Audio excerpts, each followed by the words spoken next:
Om Ajnanatimirandasya Jnananjana Shalakaya Chakshurun Militam Yena Tasmai Shri Gurave Namah. Mukam Karoti Vachalam Pangam Langayate Girim Yadgri Goshtavatim Radha Kundam Girivaram Oho Radhika Madhavasham Prapto Yasya Pratita Kripaya Shri Gurum Tam Natosmi Vancha Kalpatarubhyascha Kripa Sindhubhya Evacha Patitanam Vaishnavebhyo Namo Namaha. Namo Mahabhadanyaya Krishna Prema Pradayate Krishnaya Krishna Chaitanya Namne Gaura Trise Nama. He Krishna Karuna Sindho Dina Bandho Jagatpate Gopesha Gopika Kanta Radha Kanta Namostute Tapta Kanchana Gaurangi Radhe Vrindavaneshwari Vrishabhanu Sute Devi Pranamami Hari Priya Vrindai Tulsi Nebai Priyai Keshavasya Cha Krishna Bhakti Prade Devi Satyavachai Namo Namaha. Makam Krishnam Bhakta Rupa Swarupakam Bhaktavataram Bhaktakyam Namami Bhakta Shaktikam. Shri Krishna Chaitanya Prabhu Nityananda Shri Advaita Gadadhar Shivas Adi Gaur Bhakta Vrinda. Hare Krishna Krishna Krishna Hare Hare Hare Rama Rama Rama Hare Hare. Hare Krishna Krishna Krishna Hare Hare Hare Rama Rama Rama Hare Hare.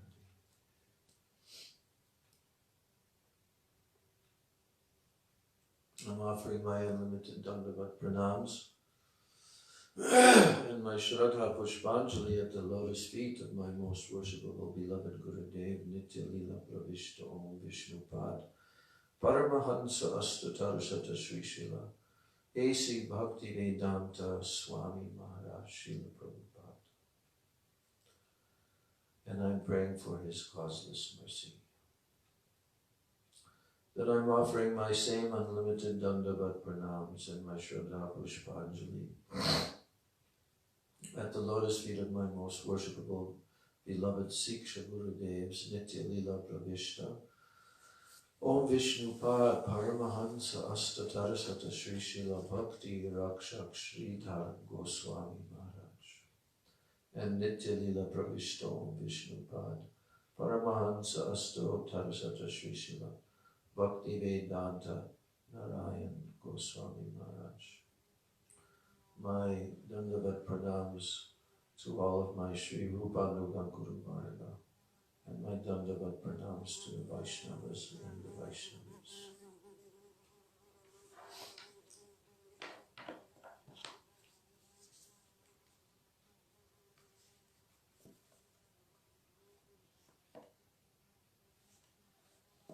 Today is also a special appearance day of our Acharyas, Sri Shamananda Prabhu.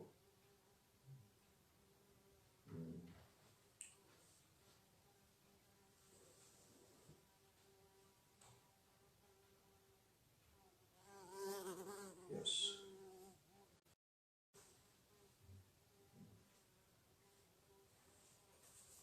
So we'll read a few words about him before we begin the class. This is from His Divine Grace, Nityalila Pravishtam Vishnupad Paramahansa Rajakacharya Statarasata Sri Srila Bhaktivigyan Bharati Goswami Maharaj, who is, I think, the Acharya of always observing and honoring the appearance and disappearance days of the Acharyas. So, he says, today is the appearance day of Sri Shamananda. From the worldly perspective, he was born in West Bengal in the town of Bahadurpur within Bardhaman district in the Sadgopa caste. 1 second, I have to stop the screen from going off. Okay. Yes, so his parents, having suffered much grief due to having lost several of their children at birth prior to Shamananda, so they named him Dukhi. You know what Dukhi means? It means one who is sad. And why did they name him this? To ward off any further calamity. Very good. Jai Govinda actually has a net. He's very expert, very expert. You've seen that net this year? Well, I haven't, but I've seen him in the past. I've got it on my shelf. Doing one after the other after the other. Oh, he's really fast. Like 7 flies in one. Yeah. Yeah. So, yes, so later he went to Ambika Kalna and he accepted Diksha from a disciple of Gauridas Pandit who was named Sri Hridayananda. I think he's the one who captured Mahaprabhu in his heart. Like Mahaprabhu was captured in his heart. Hridayananda. Did they also call him Hriday Pandit? No, that's probably different. Oh, he later came to be known as Hriday Chaitanya. Yes.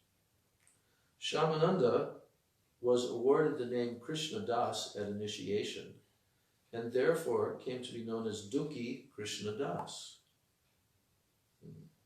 So Dukhi Krishna Das studied under the tutelage of Srila Jiva Goswami in Vrindavan, along with his fellow students. Who were they? Narottam Das Thakur and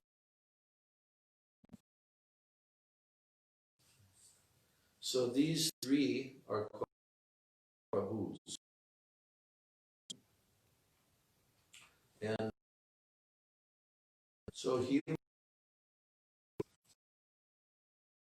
actually, Dukhi Krishnadas was awarded the title Shyamananda by the Vishva Vaishnava Raj Sabha, while Narottam received the title Thakur Mahashai. So he was named Shyamananda, Narottam Das Thakur Mahashai, and Srinivas was given the title Acharya. So thus they came to be known as Srinivas Acharya, Shyamananda Prabhu, and Narottam Das Thakur. Now once, while Shyamananda Prabhu was sweeping the grove at Sevakunj, in Vrindavan, one of our most favorite places. Right next door. Right. That's our neighborhood. And he found Srimati Radharani's ankle bracelet lying on the ground. So, overcome by ecstatic symptoms just by its touch, he reverentially touched it to his forehead. And the nupura, the ankle bell, left a mark. And due to this mark, his tilak looked different. Yogamaya then approached Shyamananda Prabhu and said, there's actually a little, but at any rate, Yogamaya then approached Shyamananda Prabhu and said, my daughter-in-law's nupura has fallen off her feet while she was dancing. And if you have found it, please return it to me. However, Shyamananda insisted, I shall return the nupur only to its owner. Then Srimati Radharani herself appeared to reclaim her nupura, and in turn offered a beautiful deity of Shyamasundar to Shyamananda Prabhu. Indeed, Shyamananda Prabhu is the recipient of very special mercy from Srimati Radharani. There's a parenthesis here. That small deity of Shyamasundar gifted by Srimati Radharani can still be found in the Shyamasundar temple in Vrindavan. You saw? You saw? Oh, I've been there, so Yeah. I saw me. Yeah, you have to know which deities are which. Baladev Vijayabhushan's deities are the tall ones. And Shyamananda Prabhu's Radharani is off to the right. I mean Krishna, Shyamasundar. So in the same temple, the big deity of Shyamasundar was established by Baladev Vijayabhushan Prabhu later. So to instruct us not to supplant authority by overstepping set standards, Sri Jiva Goswami chastised Shyamananda Prabhu for having changed his tilak to nupura tilak, instead of the conventional tilak adorned by the Guru Varga. Then Shyamananda Prabhu related the entire story behind the nupura tilak. Each time he attempted to wipe off the nupura tilak, it reappeared on his forehead of its own accord. Thus, it was accepted as a bona fide mark. So to this day, the nupura tilak is adorned by the descendants of Shyamananda. Are you familiar with the way it looks? Well, I don't know, tell us. Yeah. That way just describe it. Yeah, well, like our tilak is a certain width, you know, kind of, but theirs is much thinner. And they don't have the bottom tulsi, only that. But they have, So like, isn't there a line coming down in the place of the tulsi leaf here? Don't they have it? I am not sure. But all I know is that it's very thin. I've seen at their temple. Now, other sources mention, oh, here's that little star at the bottom. I guess this is the end of this section. Other sources mention that Lalita Saki and Vishaka Saki approached Shyamananda Prabhu. Yeah. And Srimati Radharani herself touched the ankle bell to his forehead. So,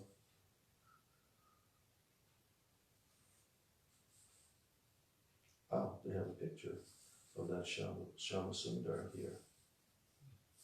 And he has that nupura tilak on him, of the deity. Yeah. Here, I'll make it bigger so you can see his nupura tilak.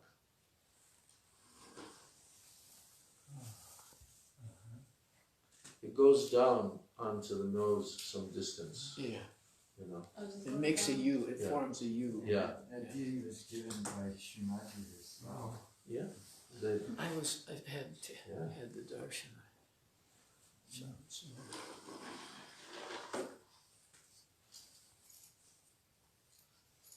okay. Yeah. That's the end of this section. If I had made a decision to read more about this, I would have brought my laptop because it has Srila Bhakti-Vallabha Tirtha Maharaj's book, which I'm sure it has much more extensive information. Because Shyamananda Prabhu and the three of them, they went across India with the books, and then there's also their preaching activities and so forth. And I think Shyamananda Prabhu was preaching mainly in Orissa, and Srinivasacharya Narottam Das Thakur even went to Manipur, up in the mountains, quite far north. Which ones stayed when the books they were bringing were confiscated? Who was it that stayed? Srinivasacharya. Yeah. And then the king became his disciple. Do you know that that king, who was named Bir-Hum-Bir, there's a samadhi of him and his queen in the courtyard of the Radha Damodar temple where all the other samadhis are. There's a samadhi that's by, I'm not sure who, but of that king, Bir-Hum-Bir. Yeah. Very special courtyard.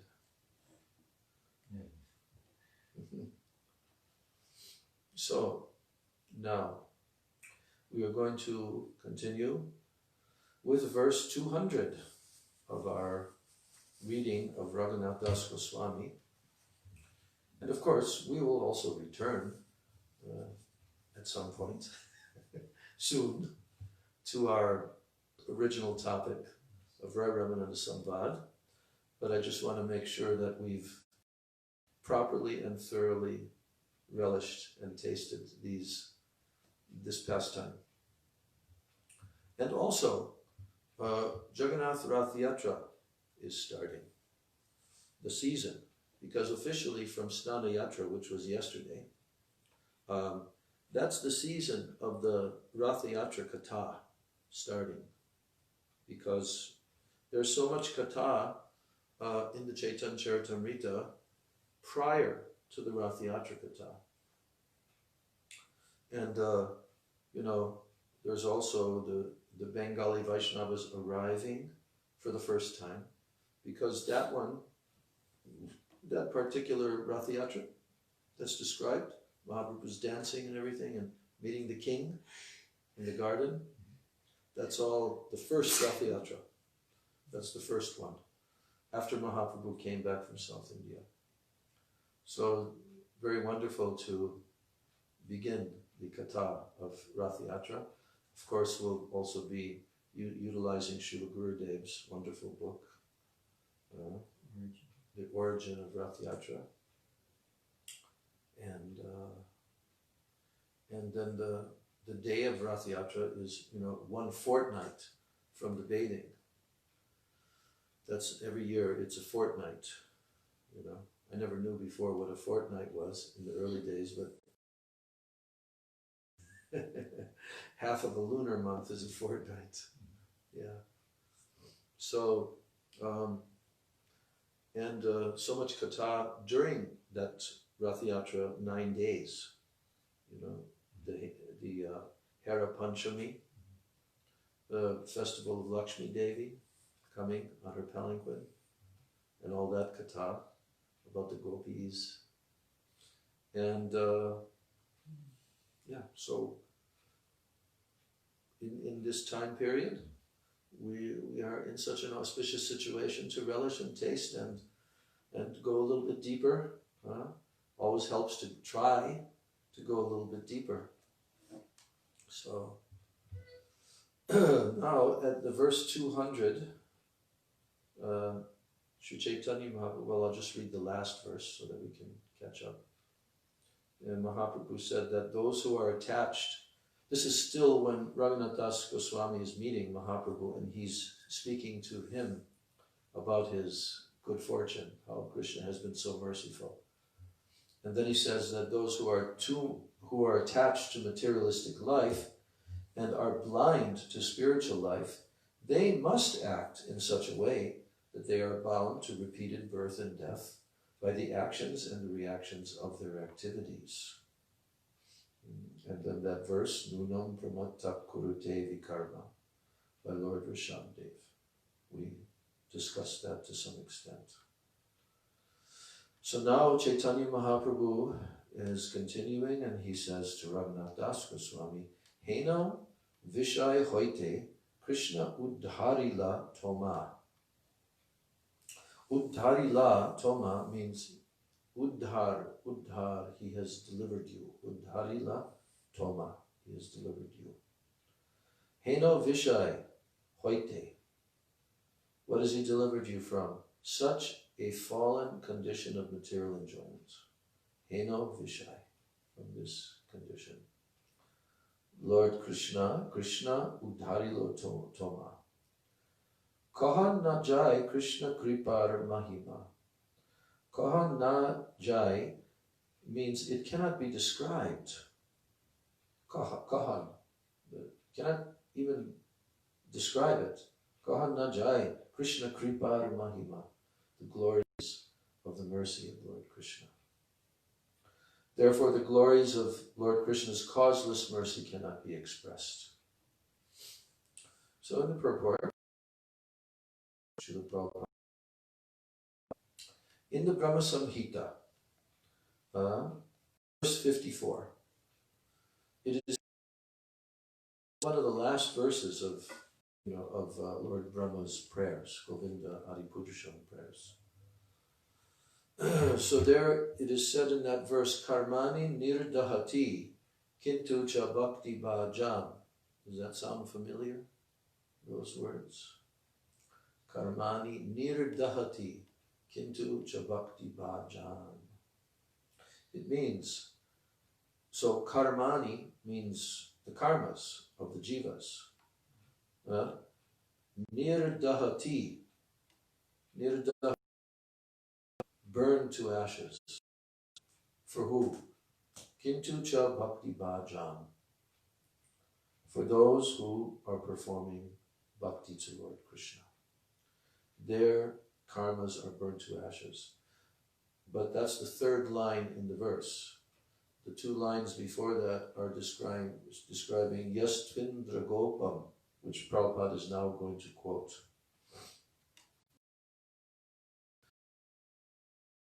Is so merciful that he can stop the reactions of karma for his devotee.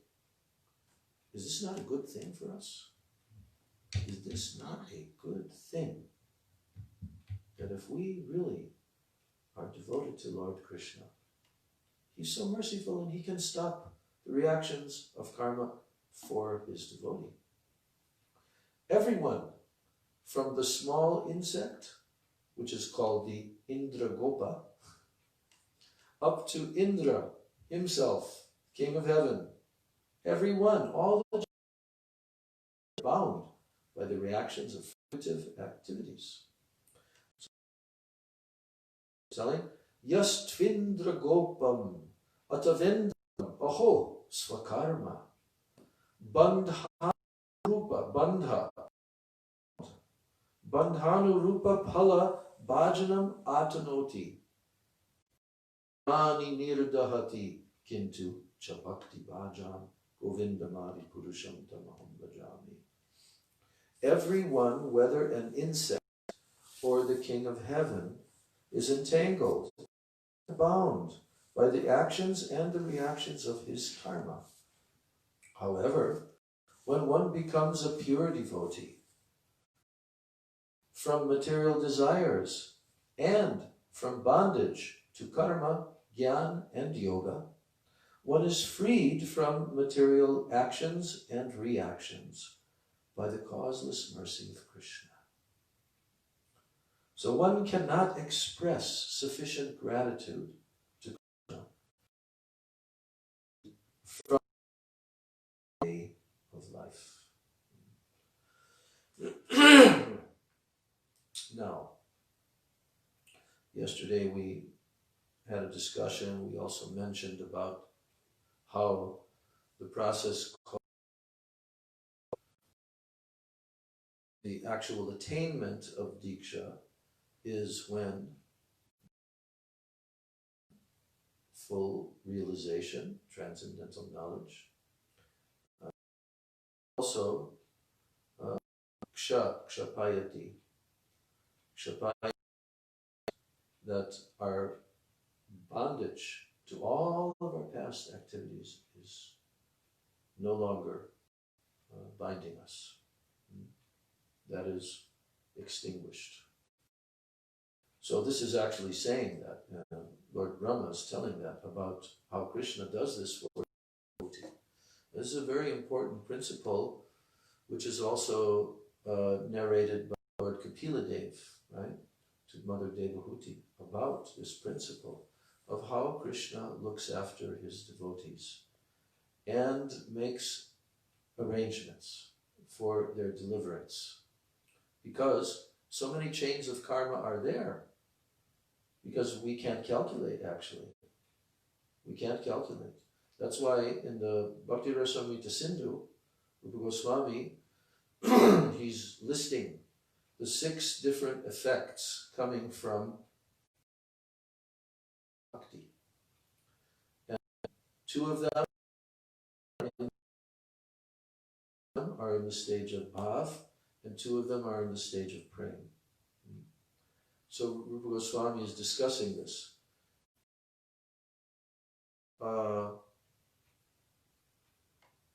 The first stage is this removal, in the stage of sadhana bhakti, is this removal of the effects of sinful activities and also pious activities.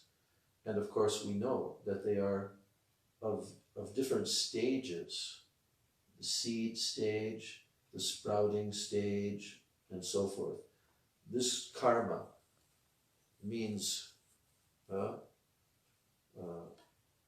is it called? Kuta, each, prarabdha, aprarabdha. So only bhakti, there's not by karma, jnana, or yoga even, only by bhakti, all of these stages can be removed. That is also verified in a number of places in Srimad Bhagavatam. So, very important principle for devotees to know. And that's why Chaitanya shloka, that in the stage of the beginning of chanting the holy names, in the stage of Shraddha, with Sangha, then what happens? Chaitanya Darpana Marja is becoming cleansed. So, entanglement of fruitive activities and anarthas. So here, although it's a fact that every single living entity in the whole universe, I mean every one, sometimes I'm walking and I'm chanting and looking like all these. I sat down the other day over on Nanda's property. I just sat down and chanting, and like underneath me, there's all different types. You know, I'm just sitting like, 2 square feet. And there's like hundreds, thousands, right? And that's not even counting the living entities, that microbial germs are floating in the air, right? Single blade of grass, every single tree. There's millions and billions of living entities just in a square mile. Billions, maybe trillions, I don't know. If we ever bothered to try to calculate it, It's not very easy to calculate. So what to speak of the whole universe, right? This is the power of Bhagavan, the extraordinary, achintya, absolutely inconceivable, that each and every jiva is placed by their karma, by the control of the Supreme Lord, to receive the results of thing which I had contemplated many times. Not only has this inconceivable potency of placing the living entities and moving them from one body to another going on. In fact, the whole, zodiac, the whole structure of the universe also has influence, various planets. And every jiva that takes his birth has got that zodiac that it took at that time, that place, from such and such parents and so forth, all according to their karma. Is that not, like computer systems are very complex, and especially computer chips, and they're engineered by the human brains, and they can contain so much amazing information and all that. That's on the gross level, but on the subtle level, in the subtle body that we each have, every jiva has their subtle body and their gross body. And in that subtle body is all the impressions and all of the accrued of their pious and impious activities, plus their sukritis, if they've accumulated sukritis. So this is the fact, and if a person wants to disbelieve this and be atheistic and just say, well, everything's just happening by chance, there's no law or rule why things happen. No, there is. Every single movement of every atomic particle, every planet, all the jivas on the planets. So there is no such thing as chance. No such. Can we figure out any circumstance where it just happened by chance? By chance, some people are very ignorant. No, not by chance. Why are you saying that? But by chance, some people are ignorant. How is it by chance? They didn't happen upon spiritual knowledge. They're ignorant because of their previous activities. All suffering and all enjoyment is due to that. So when a person is highly educated, good birth, wealthy, beautiful body, and so forth, that's because of their pious activities. And when they're suffering from various causes in the threefold miseries, but that's all given to them according to their past activities. So they're in ignorance because of that. Yeah? It's kind of complex. It just came in an email to me today. Yeah. And we taught on, you might know him. So in quantum mechanics, they have what's called potentialities, which means however you observe, then from that point things change. And so there is an element of choice, which means that the individual, this is kind of a question too, but so the individual jiva, all these influences are upon them, they do have a choice in how to react to them, which then starts to have them go on a particular course, either of auspiciousness or inauspiciousness. So there is, even though there is that control, there's simultaneously that element of choice whereby the living entity and how they react to all these influences will go through all those influences. Yes. And that choice is also more and more constricted as one goes down into the lower species. They barely have any way of expressing their choice. But in the human form, now they're given so much scope, right? But according to the laws of nature, all the living entities, they cannot in the lower species. They're just like animals and so forth. They're guided by their instinct, their mating according to their instinct, all of that. Whereas the human being can and like the animals have certain food that they eat and certain animals that they prey on and so forth. The human beings, they have this freedom to make choice. But even the choice that they're making, first of all, Krishna already knows what kind of choice they're going to make, and that's even more inconceivable, right? And he accommodates everything within that they're going to make such a...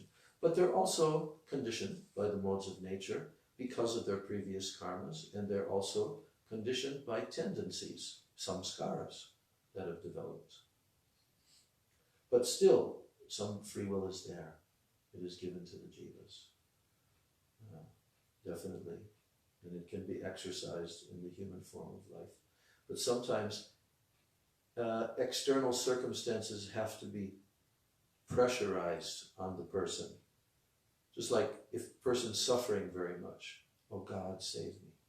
So there's an external circumstance which inspires him or pushes him in that direction. And that's Krishna's mercy too.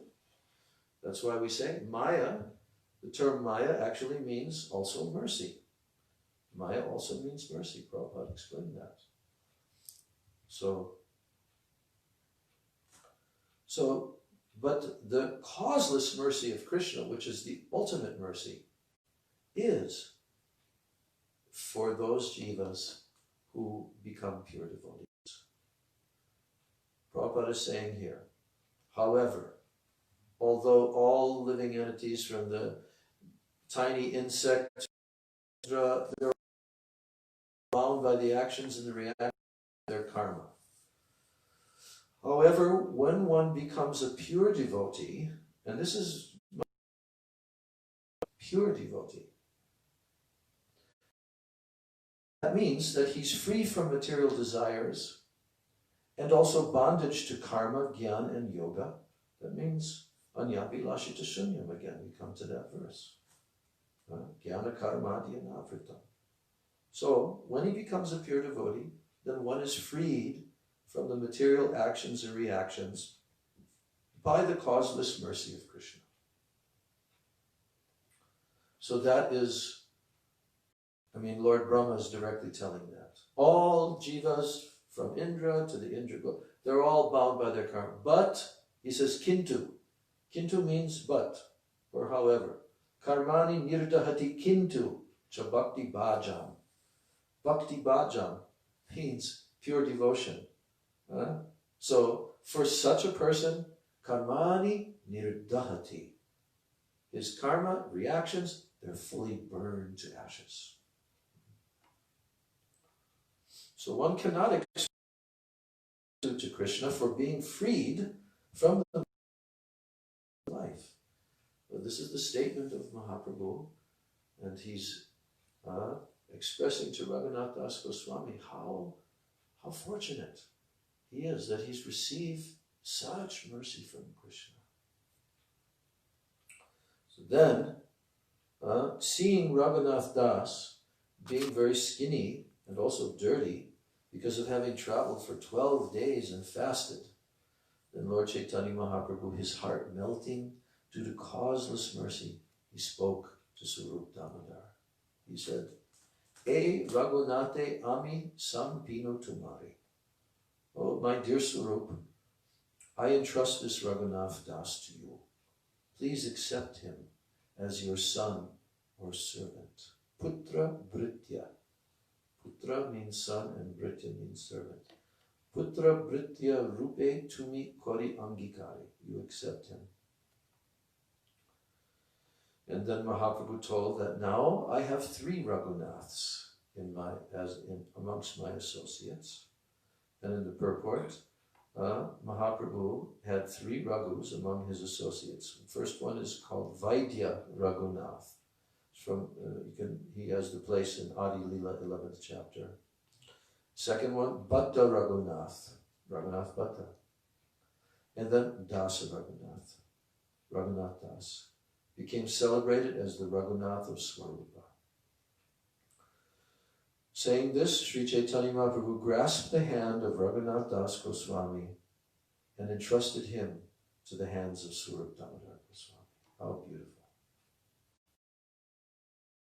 And then Swarup Damodar Goswami accepted Mahaprabhu, whatever you order is accepted. And then he embraced Raghunath Das again. I cannot properly express the affection of Sri Chaitanya Mahaprabhu for his devotees. Being merciful towards Raghunath Das, the Lord spoke as follows to Govinda.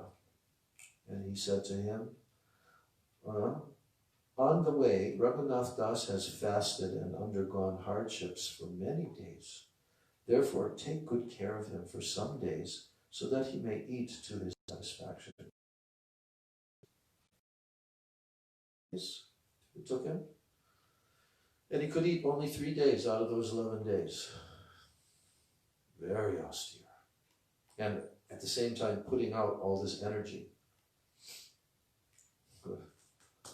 Raghunathe kohe, yagya karo sindhu snan.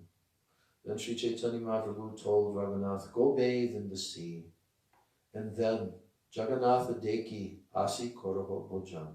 Go to see Lord Jagannath in the temple and then return here to take your meal. After saying this, Sri Chaitanya Mahaprabhu got up and he went to perform his midday duties, and Raghunath met all the devotees present. This mercy of Sri Chaitanya Mahaprabhu upon Raghunath Das, all the devotees were struck with wonder, praised his good fortune. Raghunath Das took his bath in the sea and saw Lord Jagannath, the personal servant of Sri Chaitanya Mahaprabhu. Govinda offered him a plate with the remnants of food left by Sri Chaitanya Mahaprabhu, and Raghunath Das accepted the prasadam with great happiness. So Raghunath Das stayed under the care of Swarup Damodar Goswami, and Govinda supplied him remnants of Sri Chaitanya Mahaprabhu's food for 5 days. And beginning from the 6th day, Raghunath Das would stand at the gate known as Singhadwara to beg alms after the Pushpa Anjali ceremony, in which flowers were offered to the Lord. After finishing their prescribed duties, the many servants of Lord Jagannath, who are known as Vishayis, look at that, here's another type of Vishayi. We've just been discussing Vishayis, but actually many of the servants of Lord Jagannath are also known as Vishayis. They return home at night. I haven't heard this. Perhaps for Lord Jagannath, that they supply all of his, so they're called Vishayis for Jagannath. And Singhadware Anar Dekya. So these servants of Lord Jagannath, if they see a Vaishnava standing at the Singhadwara begging alms, then out of mercy they arrange with the shopkeepers to give him something to eat. That doesn't happen nowadays. Gotta pay. Thus it is a custom for all. It says here, E mata sarvakal. Sarvakal means all time. Vyavahar niskinchan bhakta kadahoy singhadwara. At least up until this time period, that a devotee who has no other means of support stands at the Singhadwara gate to receive alms from the servants. A completely dependent Vaishnava, he thus chants the holy name of the Lord all day. Sarvadin, Koren Vaishnava Nam Sankirtan. Then he sees Svachande,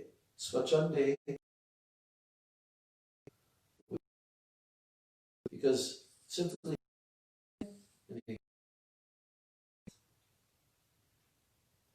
so it is the charity booths and to eat whatever they have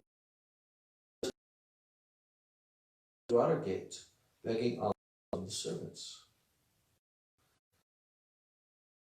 Okay, here's a good verse.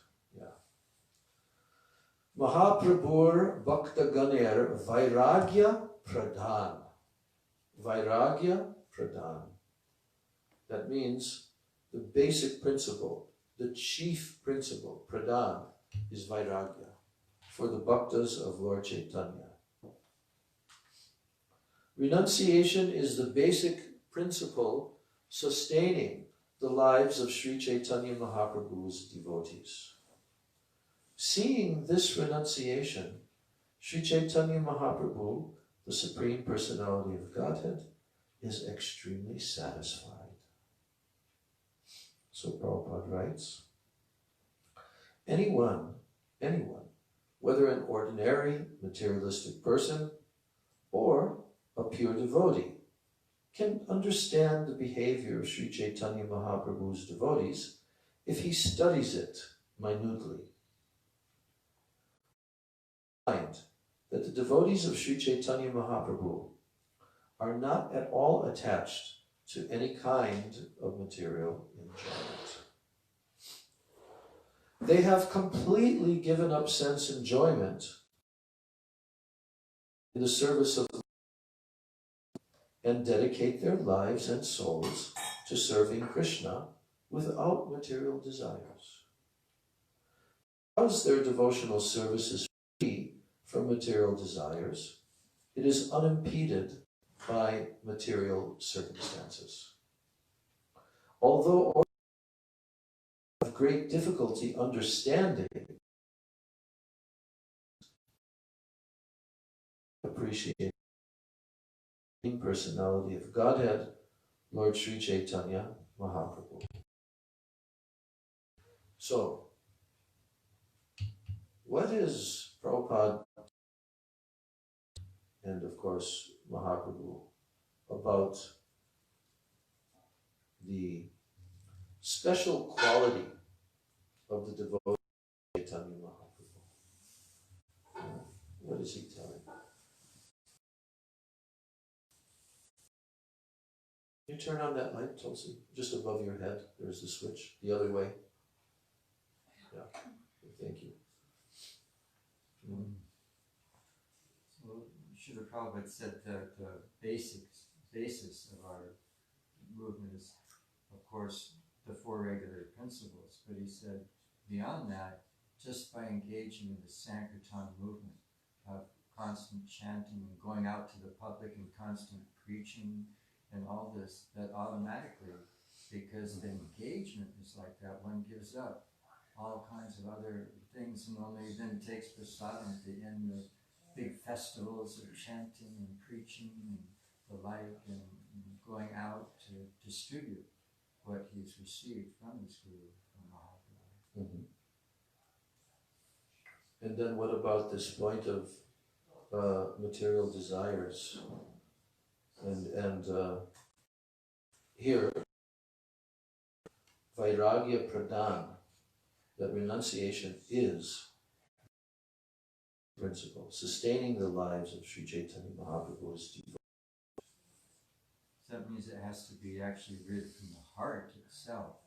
That's where desire arises. So material desires of selfishness, they are absent because they're replaced by devotional desires of service. What was the question again? Yeah. What was the question again? What is the question? Yeah. No, I'm just saying, let's delve deeper into this purport and try to understand. Because Mahaprabhu is very pleased. He's extremely satisfied, it says here, seeing this renunciation, which is the principle of Chaitanya Mahaprabhu's devotees. That renunciation, okay, Vairagya. I told the other day, Vairagya Vidya Nija Bhakti Yoga, that shloka, that's Mahaprabhu's movement. Vairagya Vidya Nija Bhakti Yoga. So, and Prabhupada is saying that anyone, whether they're a regular, ordinary, materialistic person or they're a pure devotee, they can understand. Jai Jagannath, Jai Baladev, Subhadra, Sudarshan, Chakraji, Jai Shri Guru Gauranga, Radha Govinda Ki Jai. Yeah. So anyone, if they study minutely the devotees of Mahaprabhu, their behavior, then they can understand whether they're the person who's studying the character of Mahaprabhu's devotees or whether it's a pure devotee who is studying that. So, and therefore, one will thus find that the devotees of Sri Chaitanya Mahaprabhu are not at all attached to any kind of material enjoyment. So, of course, this is speaking about advanced Vaishnavas. These great personalities, whether they were in the household life, whether they were in renounced life, because there were so many different associates, and some were in renounced life, some were in household life. But all of them have the same characteristic. Are actually not attached to any kind of material. Now when we say not attached to any kind of material enjoyment, we should try to comprehend what this actually means. Because physical body and our subtle body, our mental activities and so forth. And daily, there are many activities which we perform, which gives satisfaction to the senses in regular, ordinary life. Just going for a walk, doing a little exercise, breathing in the sun, fresh air. This is beneficial and it's pleasant. It produces a kind of pleasure of the senses and the mind. Okay? And we could give numerous examples. We sit down to eat every day like this. This is the nature of the material. There will be enjoyment and there will also be suffering. So, when it is said here in the purport that one will thus find, if they study minutely, the nature of the devotees of Mahaprabhu, they will find that the devotees of Chaitanya Mahaprabhu are not at all attached to any kind of material enjoyment. That they have actually completely given up sense enjoyment to engage fully in the service of Lord Krishna and dedicate their lives and souls to serving Krishna without material desires. So this is actually the definition of pure bhakti, right? And their lives are vivid examples. Whatever they're doing, it is not with the motive of personal sense gratification, right? Now, do neophyte devotees, have they reached that kind of a level? That whatever they're doing is free from the desire for sense gratification? No. You're going to say something? No, I was going to ask something. Yeah. So the Vairagya Vidya of a devotee specifically proceeds from bhakti. Yeah. So the question is it the level of bhakti then from neophyte to pure that determines the level of Vairagya and Vidya for that? Definitely. Definitely. Because first of all, if we study the subject of Vairagya, then we also have to understand Rupa Goswami's, definition verses of what is real Vairagya, Yukta Vairagya, and what is Falgu Vairagya. So many there who they are continuously renouncing so many objects, Harisambandha, with Hari. They're giving that up in the form of renunciation. But actually, this is not true renunciation. It is falgu. Falgu sometimes is translated as false renunciation or improper, not real renunciation.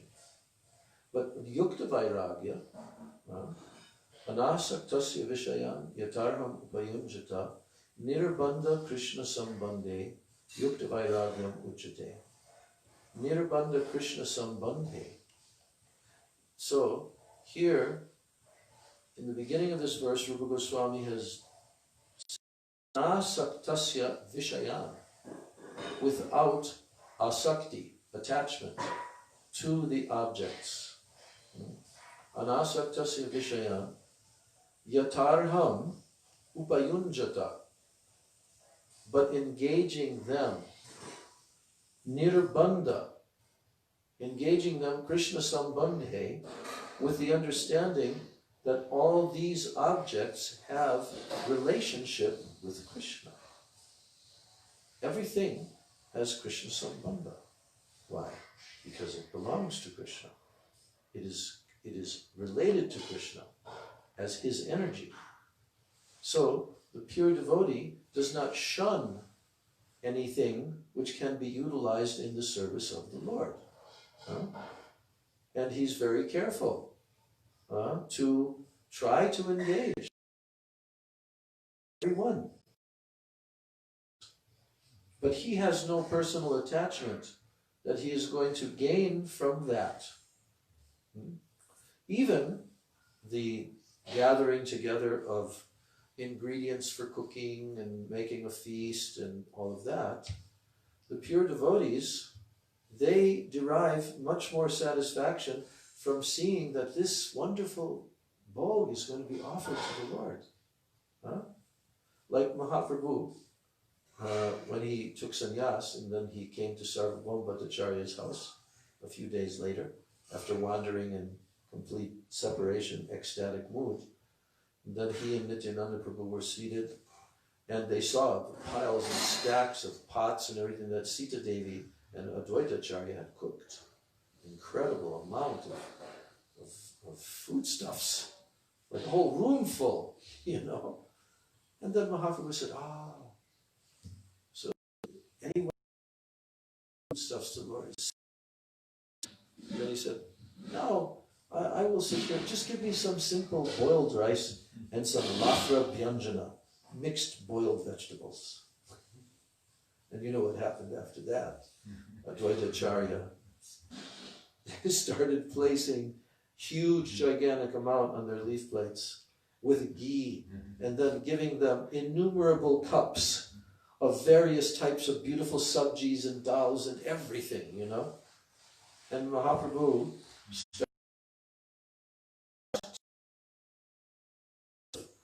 a simple boiled rice, and now you're bringing this.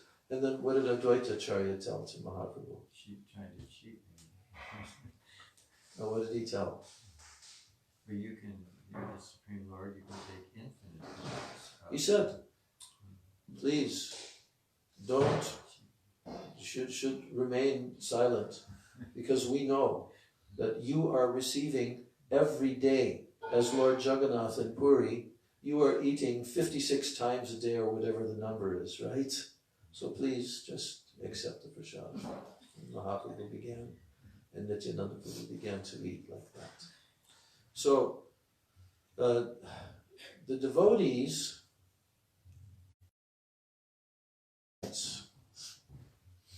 they simply accept whatever is necessary for the maintenance of the body.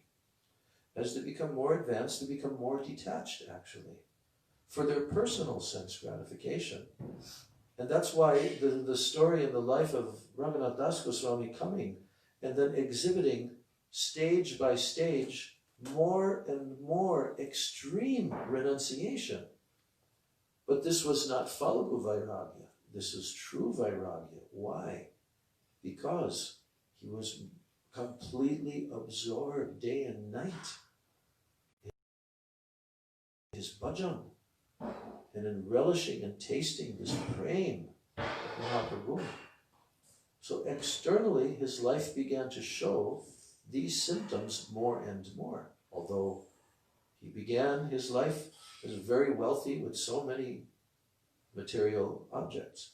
But we heard already that even when he was in that situation as the householder, officially, he was not at all attached to any of it. And only he could think of Mahaprabhu. So this particular section of Chaitanya Charitamrita is teaching how this is the main principle of a real pure devotee's life. Because you cannot say that a person is a pure devotee if they're very much attached to sense gratification, gross and subtle. There's no possibility of there being a pure devotee. Because the pure devotee's basic principle, according to the definition verse, right? Anyabhilashita shunyam. Anukulyena Krishna Anushilana. Srila Gurudev told, Vishwanath Chakravarti Thakur also explained, that in that verse, this is the, what's it called? Mukhya, forgetting the Sanskrit term. It's the main symptom of pure bhakti. Lakshan. Yeah. Swarup Lakshan, right. The Swarup Lakshan of bhakti is the very embodiment, the Swarup of bhakti is Anukulyena Krishna Anushilanam. And so Anukul means favorable. And the Anukul Krishna, it is favorable for Krishna, you see. And it is for Krishna's benefit. The devotee does everything for Krishna's benefit. And then Anushilanam means a constant cultivation of this, 24 hours, day and night.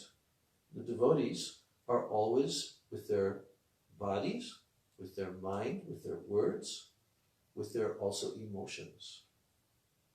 They're constantly performing every act. This is the meaning of Uttama Bhakti. Everything they're doing is for Krishna's benefit. And it's completely devoid of what? Anya Abhilas. Other desire. Other than this. Completely. Shunyam. You know this word? Shunya, like we say, shunyavad. Nothing. Nirvishesh shunyavad. Shunya means zero. Means devoid of any other desire than to give benefit to Krishna. Now, in that first line, I just get into this verse a little bit, not extensively. It says, Anya Bilashita. Here's Anya Bilas, and then the word Ita is there. If you study the Bhakti Rasamrita Sindhu Bindu, then Gurudev is explaining, or is explaining, that this is coming from in and ta, and then it combines together as ita. Anya Bilash Ita. Anya Bilashita Sunyam. Anya Bilashita Shunyam. So the word ita, the general meaning of that is that he has no other desires. In an extreme sense, when there is some emergency situation, because it is the natural inclination of the devotee to always call out for Krishna. Oh, Krishna, save me. So if some emergency situation comes up and he calls out, oh, Krishna, save me, this is not actually disturbing his pure devotion, because Ita is there. If Rupa had not included that, that's why Gurudev says this is the most extraordinary verse.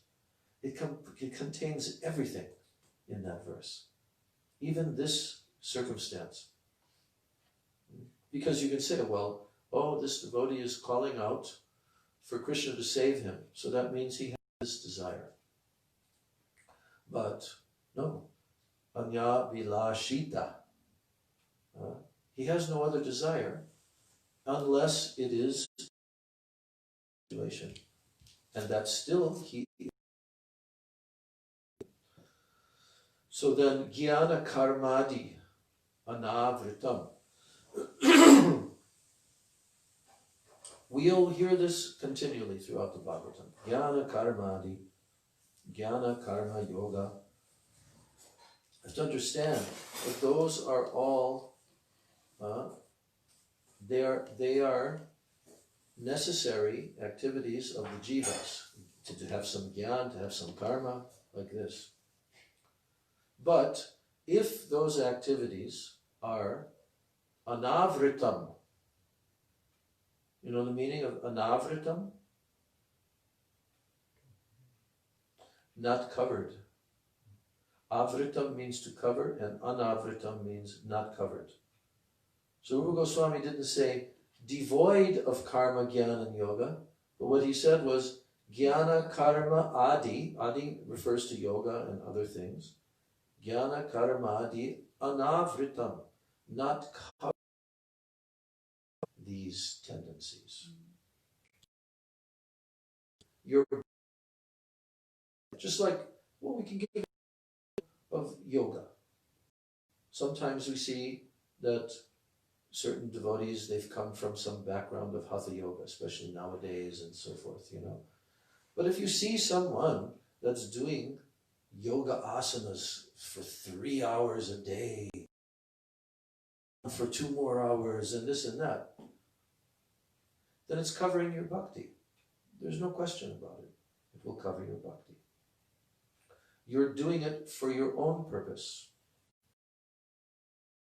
Why, like Prabhupada used to say, the pure devotee, he takes whatever is required to keep body and soul together. Maintain your life. Simple. But when extravagance comes, and there are some very powerful statements to Saraswati Thakur. I remember reading a set of rules for those living in the mutt. Very severe. You remember reading that? Yeah, no wrestling, no aristocrats. Yeah, and frappery. He uses this. Remember what that means? It refers to... Puffed up. No. It refers like having so many luxurious things, frappery, you know, like in the British time, items for their enjoyment, you know.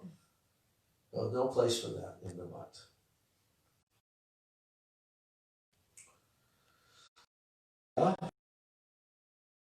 Shilanam bhaktir uttama.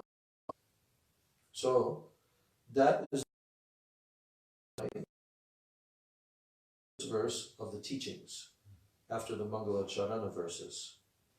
And that verse, the entire based upon that.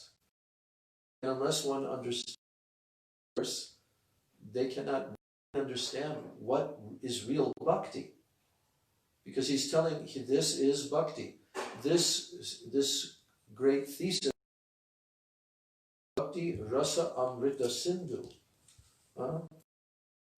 Rasa that comes, this ocean of nectar, of bhakti rasa, this ocean of nectar of bhakti rasa.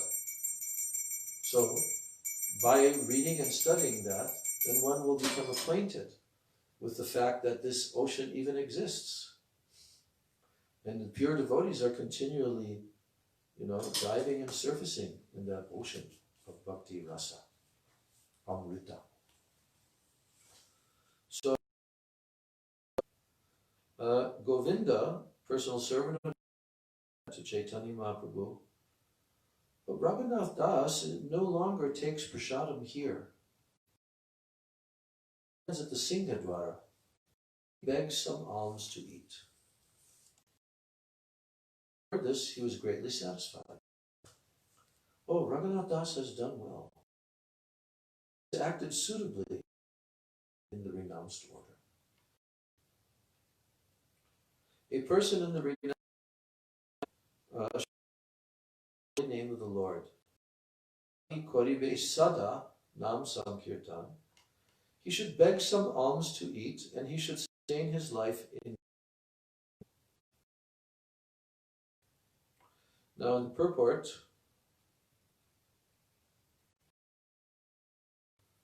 there's a verse being quoted, a few verses being quoted from the Hari Bhakti Vilas. At the end of the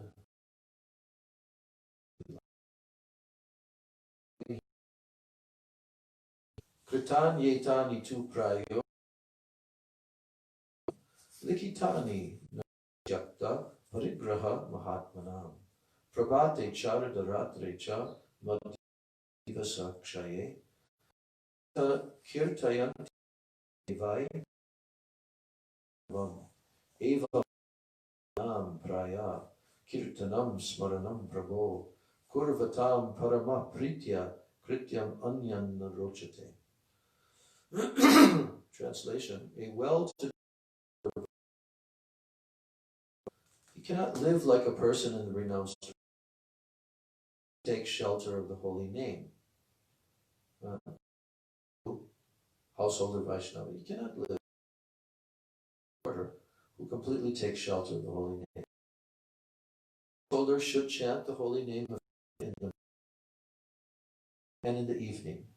Then he will be able to cross beyond nescience.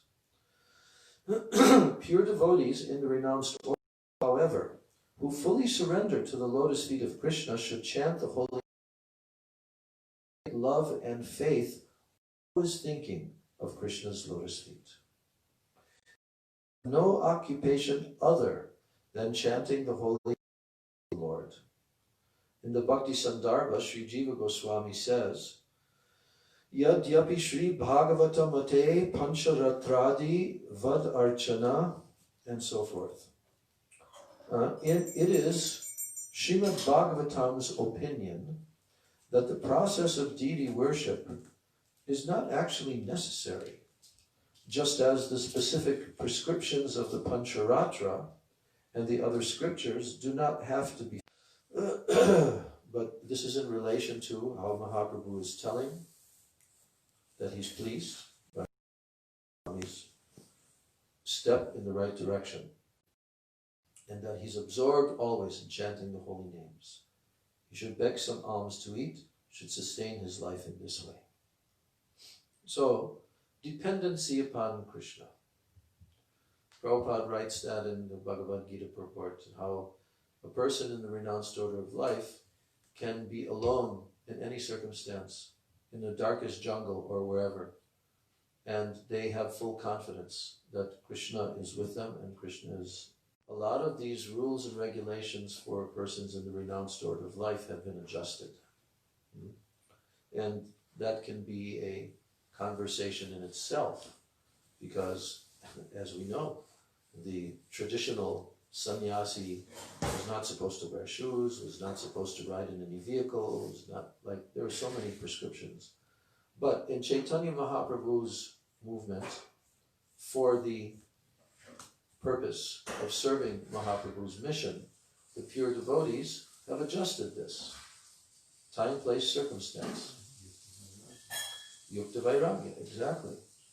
And so, but at the same time, one should be careful not to become attached.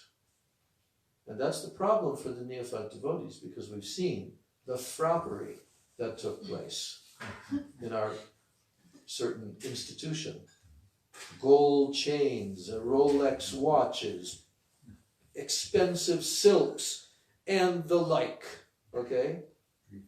Yes, and a completely condescending, puffed up attitude toward all the other Vaishnavas.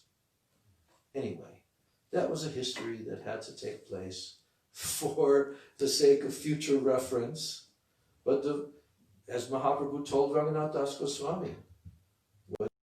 to hear from him directly, some personal instruction, he just simply told him 3 different shlokas. Don't eat luxurious foods. Don't dress yourself luxuriantly.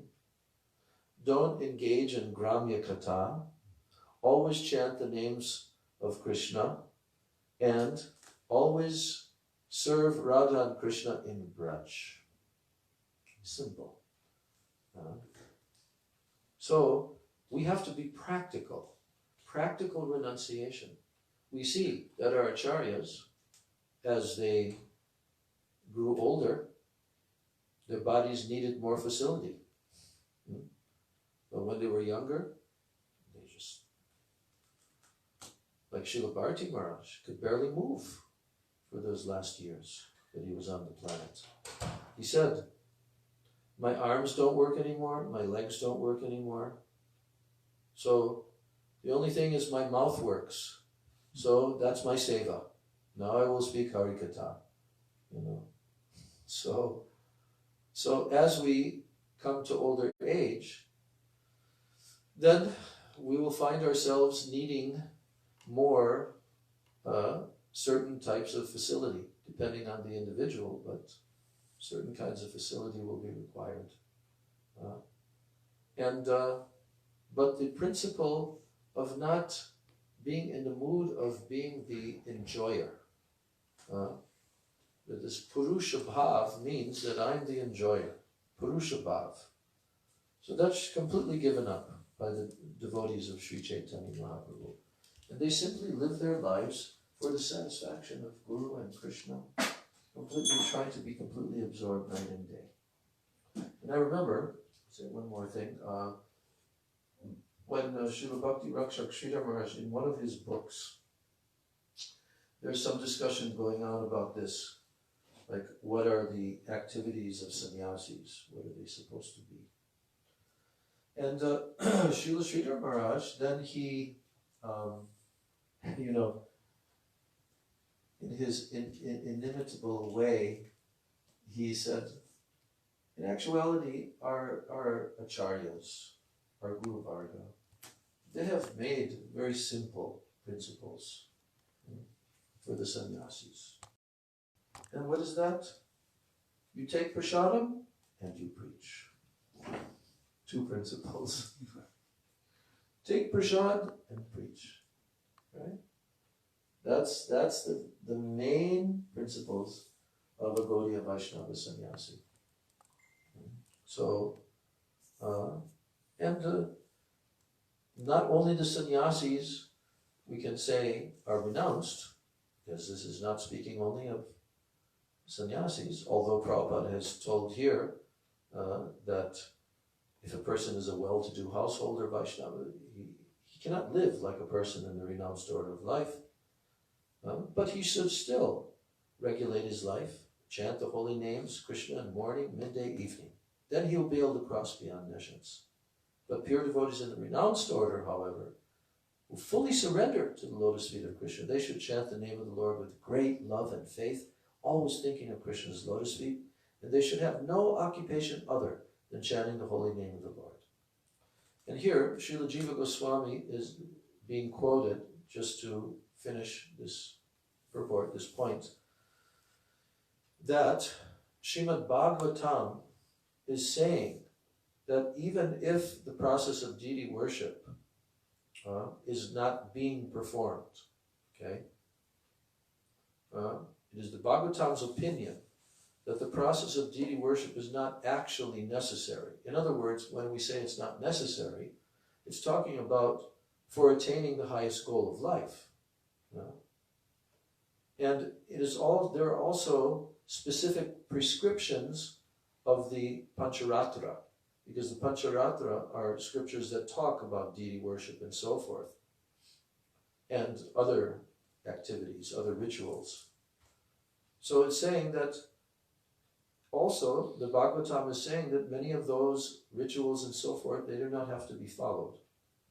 Because the Bhagavatam is stating that even without practicing this formal deity worship, one can achieve the complete success of human life by any of the other devotional processes, such as simply offering oneself at the Lord's lotus feet for his protection.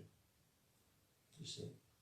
So, but one more thing is that Jiva Goswami also states, it's not stated here, but that in the Kali Yuga, all the other limbs of bhakti, of the 9, all the other 8 limbs of bhakti hearing, chanting, remembering, serving, and so forth, and deity worship, archanam, vandanam, dasyam, sakyam, atmanivedanam. They must all be accompanied by chanting of the holy names, kirtan. Kirtan is the main limb in the Kali Yuga. But it may be that someone is not in a situation where they're directly worshipping deities. Some persons may have that as their seva, but it will not prevent the devotee from attaining the highest perfection if they are always sincerely trying to perform their various limbs of bhakti and offering themselves at the Lord's lotus feet. Then all perfection will come.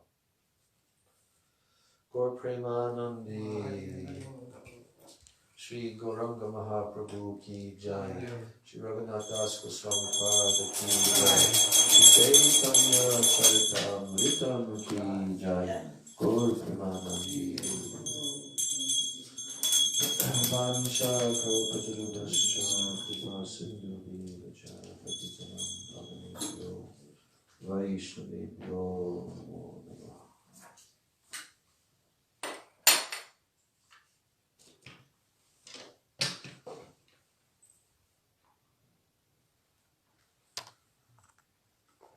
So today, either Hansaviti Prabhu or Tulsi Didi will sing the Arctic. I was going to. Okay, you're elected. Hansaviti Prabhu. Jayo Jaya Gorachanda Aroti Koshobha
Shri Shri Guru Guranga Gandharva Ki Radhani Hari Jai Niti Leda Pravishna Vishapad Ashwata Ashwata Shri Srimad Bhaktivedanta Narayana Goswami Maharaj Ki Jai Niti Leda Vishapad Ashwata Shri Srimad Bhaktivedanta Vama Goswami Maharaj Ki Jai Niti Leda Tripura Goswami Maharaj Ki Jai Niti Leda Vishapad Ashwata Shri Srimad Bhakti Vigyan Bharti Goswami Maharaj Ki Jai Shri Gaur Govinda Goswami Maharaj Ki Jai Shri Bhakti Pramod Goswami Maharaj Ki Jai Shri Bhakti Padmanabha Goswami Maharaj Ki Jai Shri Bhakti Gayatri Maharaj Goswami Maharaj Bhakti Gayatri Maharaj Goswami Maharaj Ki Jai Shri Iti Bhakti Vedanta Swami Srila Prabhupada Ki Jai Shri Bhakti Vedanta Srila Swami Maharaj Ki Jai Shri Bhakti Santa Saraswati Goswami Prabhupada Ki Jai Shri Bhakti Srila Maharaj Ki Jai Sachinanda Shri Bhakti Vedanta Thakur Ki Jai Maharaj Ki Jai Shri Baladev Vijay Vishal Thakur Ki Jai Shri Vishnu Prabhupada Thakur Ki Jai Shri Manantana Shri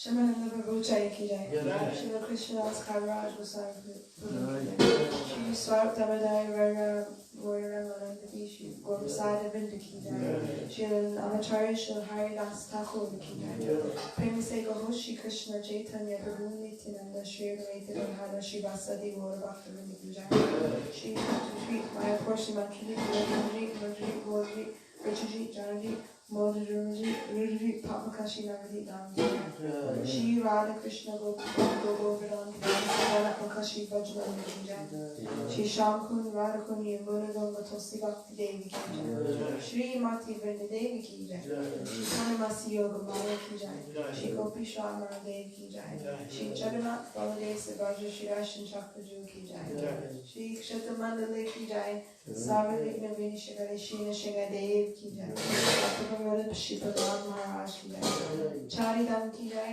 Chari Sampradaya Ki Jai Chari Acharya Ki Jai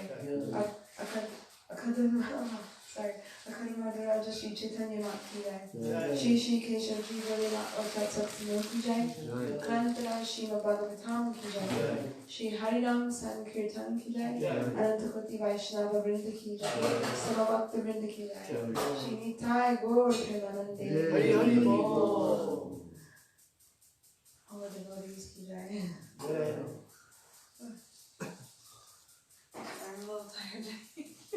No, it's good. You did good. Namaste Narasimhaya. Namaste Narasimhaya.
Stay tuned for Tulsi Puja with a song composed by Bhakti Pragyana Keshav Goswami Maharaj, His Divine Grace.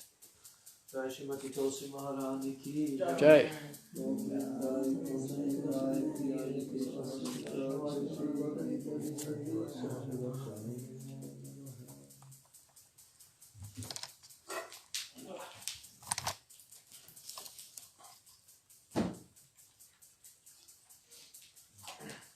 Namo Namo Tulasi Krishna Preyasi.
Krishna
We'll be back tomorrow, 5:30 to 6 o'clock.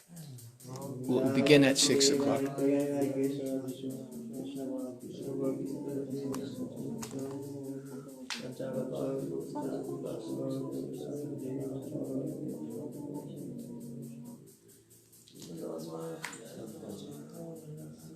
Pacific Coast time.